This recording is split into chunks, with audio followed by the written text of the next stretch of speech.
সকাল সকাল বৃষ্টির মধ্যে খিচুড়ি কার না খেতে ভালো লাগে। আসসালামু আলাইকুম, কেমন আছেন বন্ধুরা? আশা করি ভালো আছেন।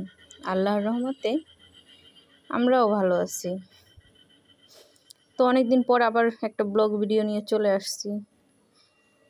এই তো বৃষ্টি ভেজা সকাল, তার মধ্যে একটু খিচুড়ি রান্না করে নিলাম। খিচুড়ি সারাফের অনেক পছন্দ, আর অনেক দিন ধরে আমারও ইচ্ছে করছে খিচুড়ি খাইতে। যাই হোক, এদিকে আমি ওইটাকে কষাইয়া রাইস কুকারে দমে বসাইয়া চলে আসলাম ছাদে ধনিয়া পাতা নিতে। তো যারা আমার আগের ভিডিওগুলো দেখছেন তারা হয়তো বা আমার এই ধনিয়া গাছ সম্পর্কে জানেন। তো যখন হয়ে গেল সারাফরে খাওয়াইলাম, ওর দাদু আসলো আবার ওরা নিয়ে চলে গেল। তার মধ্যে আমি আবার একটু ওই প্লেটেই বসে খেয়ে নিলাম। তো আপনারা কে কোথা থেকে দেখছেন আর আমাদের ভিডিওগুলো কেমন লাগে অবশ্যই জানাবেন কমেন্ট করে। তো খাবার শেষে একটু চা না হইলে হয় বলেন? তারপরে এই তো একটু চা বানিয়ে নিলাম, দুধ চা, গরুর দুধের চা। তো সারাফের বাবার সবারই পছন্দ। তো সকালে রান্না করে ঘরটর গুছাইয়া আবার চলে আসলাম দুপুরে রান্না করতে। পটল চিংড়ি মাছ দিয়ে রান্না করতেছি।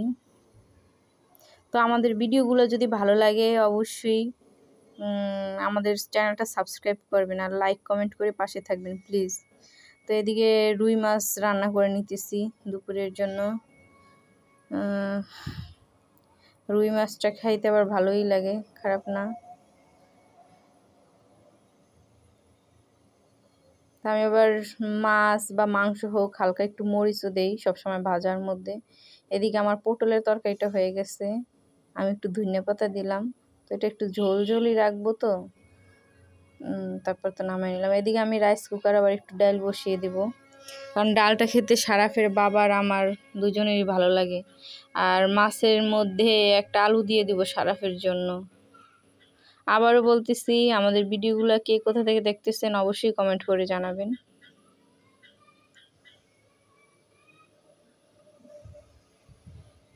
মেয়েদের কি জীবন ভাই, সকালে রান্না করা লাগে, দুপুরে বাচ্চা সামলানো, তারপর কিছু মানুষ এসে বলবে সারাদিন কি কাজ করো, শুধু তো বাচ্চা সামলানো।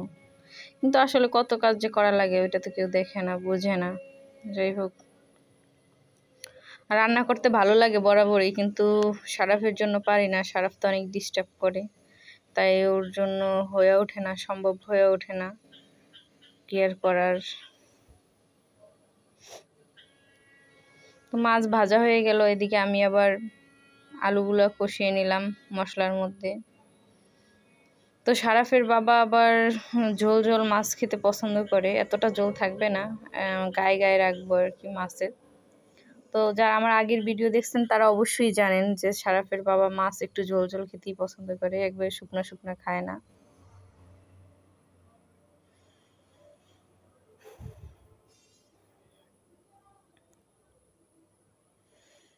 তো রান্না বান্নার ফাঁকে সারাফরে আবার খাওয়াইতেছি, গোসল করাইতেছি, টুকটাক কাজও সারতেছি। এদিকে রান্না শেষ হইতে হইতে আমার সব কাজও শেষ হয়ে যায়।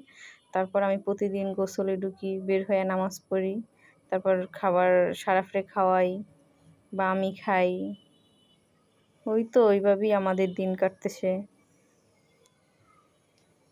তো এদিকে আমার ডালটাও হয়ে গেছে।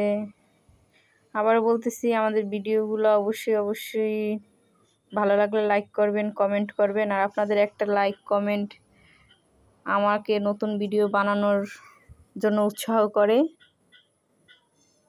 তো সেই ছাদ থেকে আবারও ধনিয়া পাতা আনছি, আইনা ডালের মধ্যে দিয়ে দিছি। এই পাতাটা খেতে আমাদের খুবই ভালো লাগে।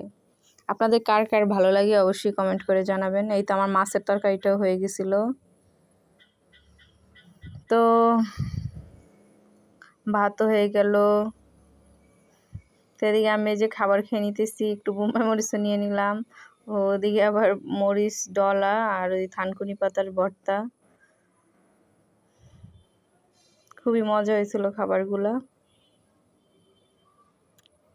ভালো থাকবেন, আল্লাহ হাফেজ।